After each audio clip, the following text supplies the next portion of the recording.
Hey, what is going on YouTube? Aaron here. We are back, and actually we are not back. If you notice, this is not my name.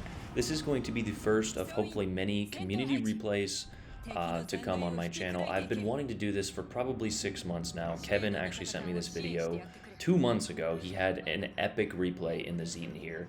But that is what I'm going to try to do. Guys, I am insanely busy, you guys know this, but anyway, guys, go ahead and give some love to Kevin's channel here. I will throw it up on the screen for you guys. But in today's video, we have one of the most epic German battlecruiser replays that I have ever seen, and probably one of the most epic games in the Zieten that this game will ever see.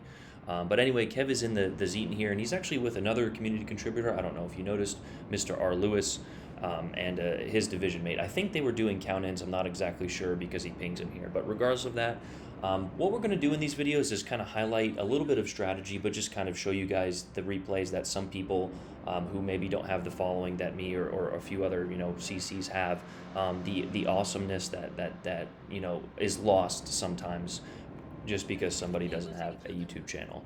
But Kev spawned here at A, and he is actually doing pretty much exactly what I will do, and he is running a full secondary build. That is something I will try to add, but you'll see very soon he's running a full secondary build as a Fletcher pops up in the middle. I think he gets radared by this Baltimore.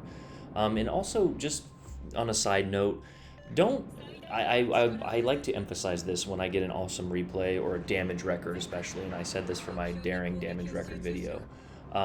Do not hunt for these games. Do not think that these games occur as often as, they are often clickbaited, as we are doing here. This is, I'm sure this is the highlight reel for Kev. He's a great player, I know that, but, I've only gotten an 8-kill game once in my career as well, so they do not happen every game. I know a lot of people like to brag, and it sometimes appears or seems as if these games are very frequent, and they are not. So play the principles of the game, play the game at its core, and sometimes you will just get the most magnificent replay.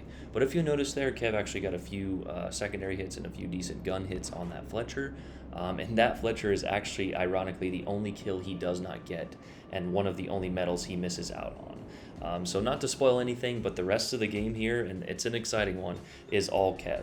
Now his team does an alright job, and I'm not exactly sure what this Blitzwakia was doing, and that is kind of sometimes how these damage record and 8-9 kill games happen, is sometimes you just get players who may be trying to do some challenges or may not be employing the most strategy. But regardless of that, the Zieten is a German battlecruiser and very good in these situations when you can kind of get into these spots in 8 to 12 kilometers here.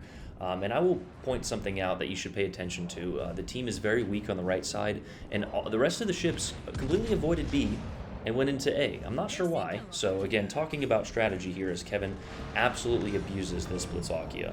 I don't recommend full secondary builds unless you're kind of memeing. I know we just had a video in the Brandenburg, but even that wasn't a true full secondary build. Most of the time they're just firework displays, but in this case, the Blitzwakia stopped, which helps kind of keep the secondaries on target, and he blistered him. He's now taking some shots at the Scharnhorst, and he's going to go ahead and turn around here and move back into the middle. But like we mentioned, all of those ships at A, why is the destroyer at least not in B now, or making his way to B? But because of this, and like we mentioned, this is the only reason that I think Kev was able to get this awesome replay. So thank you, Kev, and I hope you guys go ahead and follow his channel. Like I said, I'll throw it back up on the screen again. I think it's Nightshade Gaming is the name of his channel there. So make sure you guys give him a follow, and that's kind of the way we will do these replays and these community submissions. So I will either have a link in Discord or just ping me. And guys, I don't want to be mean or harsh, but they need to be epic. I have a 4K base game from Legendary V19. Hivehound already did an epic Weimar replay from him. So and also keep in mind, sometimes I don't have the time. I'm trying to make content for myself. And content of my own stuff just for you guys, but this one was too epic not to put up, and I've been meaning to do it for a while, and I actually had a little bit of time here today, mainly because Alphonse bailed on me. So shout out to Alphonse for choosing girl over me, but no, I'm just kidding. It was actually a monsoon last night, and pretty dangerous. But here we can see if I were in this game, I'd be pretty frustrated, but Kev actually makes the correct play here. You will see 2 or 3 of these battleships chase these kiting battleships. The enemy battleships are making the correct move. The Scharnhorst, while he is a German brawler, did not push into 5 ships and die a needless death. He actually plays, and uses a little bit of strategy and kites away. Now, he probably could have gotten a decent chunk of damage, but I still think it is the correct play to kite against 5 ships. The Nelson goes down on the right flank there, and now it is a complete, what T-Bull calls a black hole, or a washing machine. You have their team flanking hard right, and Kev's team flanking hard left. So anyway, Kev, like we mentioned, is doing the correct thing. Him and the Baltimore are moving back into the middle of the map. He's still taking shots on that Scharnhorst though, but unfortunately due to his brawler type build, he only has 15 kilometers of range. That is one of the huge downsides. Now we know that the German battlecruisers and German battleships' guns in general are not the most accurate, so sniping at 18 kilometers is also not the best way to play either. You're just going to have to find the playstyle that works for you and the build that works for you, and also play accordingly. Kev does a fantastic job in this game, and I've already mentioned it about 3 times now. He's kiting back or moving back into the middle. What he's doing is he's helping this Baltimore secure a cap. He's preventing a massive crossfire, and he's also developing shots on this Otago, who for some reason pushed into 5 ships. I'm not sure exactly what he was thinking, but anyway, he takes a citadel, loses his engine, and he's going to go down fairly quickly here. But we know that it is thanks to Kev, because of the title. It's not really clickbait. A lot of people are like, oh, you use clickbait. Well, he actually got 8 kills in this game. So he gets another salvo here, and that is the Otago playing a little bit with the rudder, but still gets some nice pens. And he's working his way into B in the meantime. So also in the meantime, his secondaries are starting to open up. I think he said he had 11.4, 11.5 range. And like we mentioned, personally, I'm never using a full secondary build.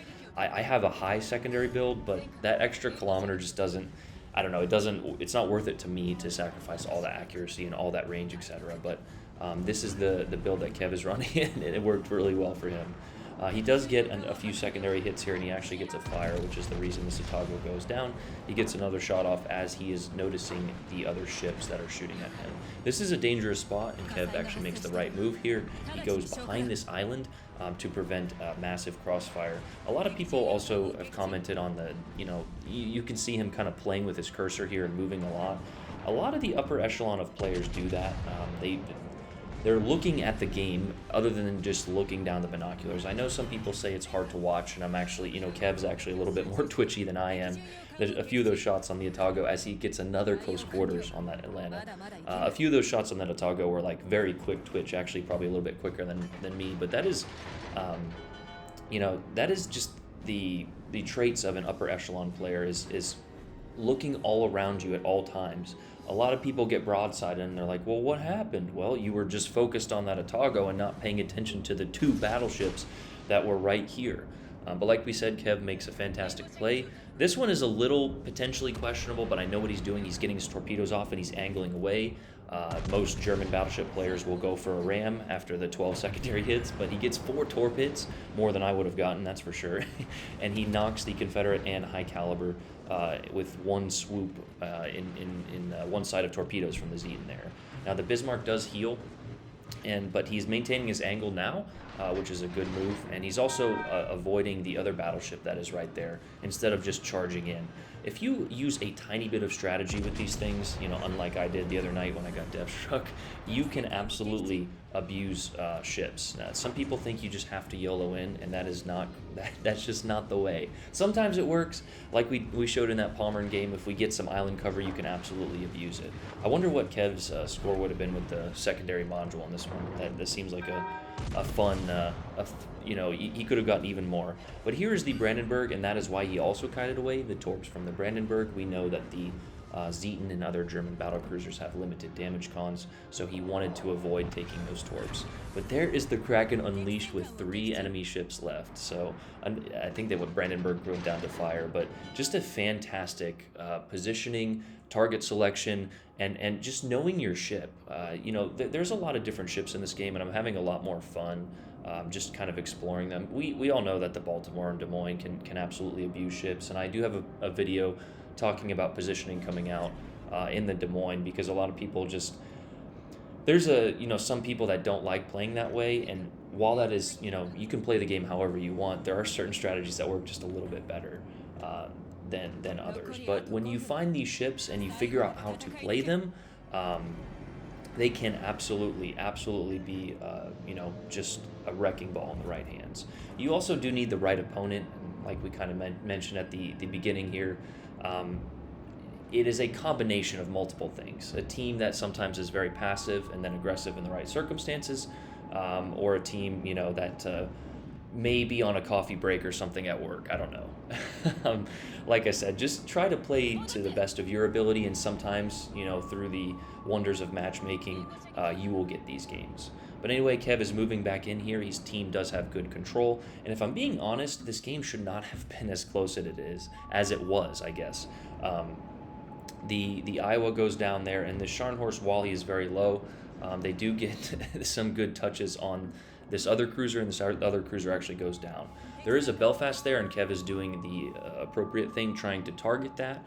In terms of strategy, we know that the Belfast 43 is a radar cruiser and could potentially kill the last remaining DD. He does take a pretty decent blind fire, but the Belfast moved out of his smoke, causing him to miss that shot.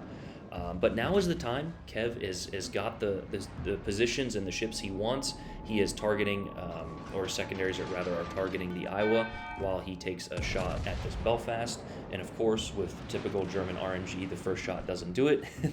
Splashes all around the target there. Actually gets an overpen.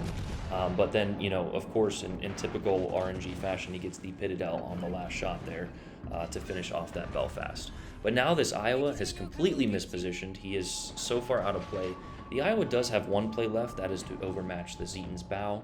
The Zieten and the Prince Ruprecht do have 27mm bows, but Kevin smartly angles, and he's angling away from the Scharnhorst while kind of opening up that angle. And some people are like, why are you doing that? Well, it gets his secondaries on target. If you are straight bow tanking, which some people just think is the absolute only way to play, you don't only like the first secondary can fire. And again, Kev showing that he is a much better torpedo player than me. Guesses correctly on these torps as the Iowa turns back. It's just kind of a running joke that I like to miss torpedoes. But the Iowa, as you see there, the Iowa does smack him pretty hard in the bow as Kev connects two of these torpedoes, but he goes ahead and launches the last set just to be sure that this Iowa dies. So two torps there, a good barrage of secondaries, a nice hit for the bow. He aimed for the bow, which does have a decent amount of HP. You can see the other parts of the ship were blacked, which showing why Kev is definitely an upper echelon type of player. But that was kill number 7, and as we know, he actually gets the kill number 8. For some reason, this Oyster Gotland decided to YOLO in with 11 kilometer or 13 kilometer torp range. He decides to YOLO in, launches torps at mid-range, turn broadside, and proceed to die. Why? I don't know. And thank goodness Kev was on this team, because he actually probably saved this game for his team.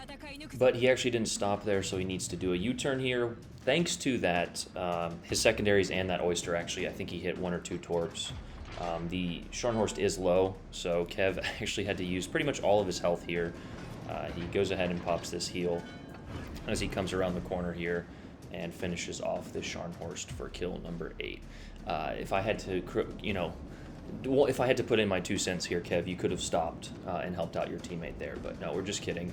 I don't like dissecting replays. Kev did a fantastic job here, but like I said, we are going to talk a little bit strategy and different things like that for these replays. He gets another decent main gun hit here, but these secondaries go ahead and finish it off here for the beautiful finishing kill here.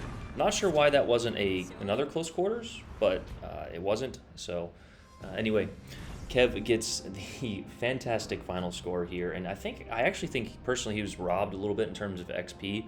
He didn't do all of the damage to all of those ships, but he did a lot.